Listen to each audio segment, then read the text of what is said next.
السلام علیکم دوستو، کیسے ہیں آپ؟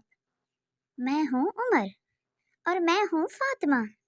ہم آپ کے لیے لائے ہیں بہت ہی پیاری پیاری اور مزیدار سی کہانیاں۔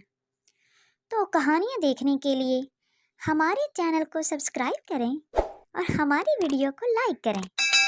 آج ہم آپ کے لیے لائے ہیں بہت ہی مزیدار کہانی، تو چلو آؤ۔ احمر سویا ہوا تھا تو ماں نے آواز دی، اٹھو بیٹا، کام پر جانے کا وقت ہو گیا ہے۔ احمر ایک ہوٹل میں کام کرتا تھا۔ ہوٹل کا مالک بڑا ہنسمکھ تھا۔ یہ ہوٹل سڑک کے چاروں جانب نظر آتا تھا۔ اس ہوٹل میں لوگ بڑی بڑی دور سے چائے پینے کے لیے آتے تھے۔ مالک رات 10 بجے تک لوگوں کو بزرگوں کے قصے کہانیاں سناتا تھا، اس لیے یہ ہوٹل کم اور چوپال زیادہ لگتا تھا۔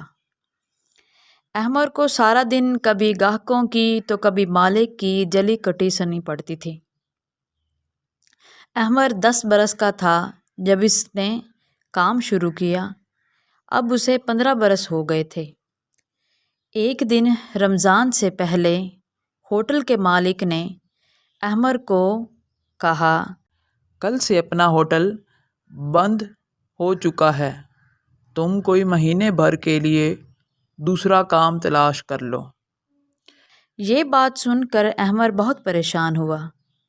شام کو گھر آ کر خاموشی سے آ کر سو گیا۔ صبح کو احمر کی ماں نے اٹھنے کو کہا اور کہنے لگی، بیٹا، سبھی کام کھانے پینے والے تھوڑی ہوتے ہیں، تم کہیں مزدوری کیوں نہیں کر لیتے؟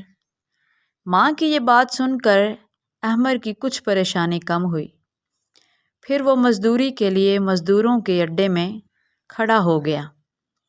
تھوڑی ہی دیر میں بڑی سی گاڑی میں سے ایک شخص اترا۔ اس نے احمر کو بڑے پیار سے بلایا اور کہا، بیٹا، کام کرو گے؟ احمر نے جواب دیا، جی ہاں صاحب جی، کروں گا۔ احمر نے پوچھا، آپ مجھ سے کون سا کام کروائیں گے؟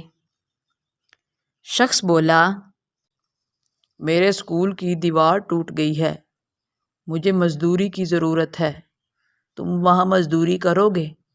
کیا تم میرے ساتھ وہاں چلو گے؟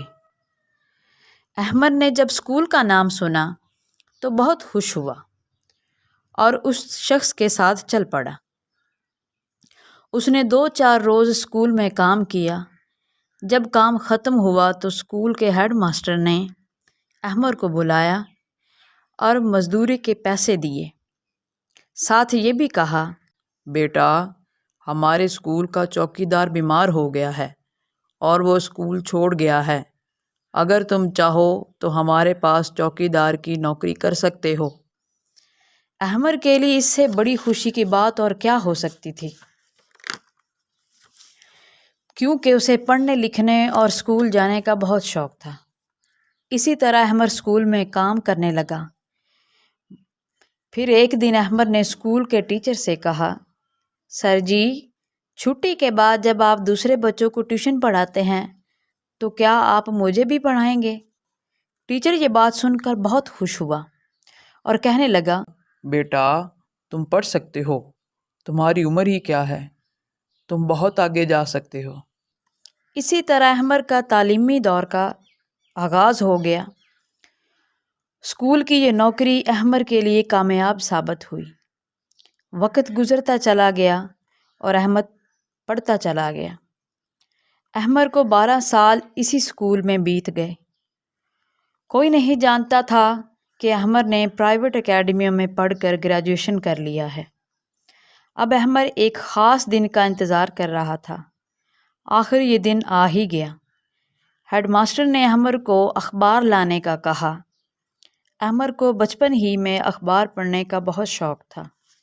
جب احمر نے اخبار دیکھا تو اس کی نظر نوکریوں والے اشتہار پر پڑی۔ اس میں سب سے بڑی نوکری گورنمنٹ کالج میں ہیڈ کلرک کی تھی۔ احمر یہ خبر پڑھ کر خوش ہو گیا اور دوڑا دوڑا ہیڈ ماسٹر کے پاس آیا اور کہنے لگا، سر جی، آپ مجھے ہیڈ کلرک کی نوکری دلوا دیں۔ وہاں بیٹھے ٹیچر یہ بات سن کر ہنسنے لگے تو ہیڈ ماسٹر نے کہا، کیوں ہنستے ہو؟ احمر اس نوکری کے اہل ہے۔ مجھے پتہ ہے کہ احمر نے گریجویشن کر لی ہے اور میں اسے یہ نوکری ضرور دلواؤں گا۔ اب یہ چوکی دار نہیں رہے گا بلکہ اس ملک کا عظیم شہری ہے جس پر جتنا بھی ناز کیا جائے وہ کم ہے۔ سب ٹیچرز نے احمر کو شاباش دی اور مبارکباد دی۔ اس طرح احمر کامیابیوں کی منزلیں طے کرتا چلا گیا اور ایک کلرک بن گیا۔ اس کی لگن کی وجہ سے اب اس کا خواب پورا ہو چکا تھا۔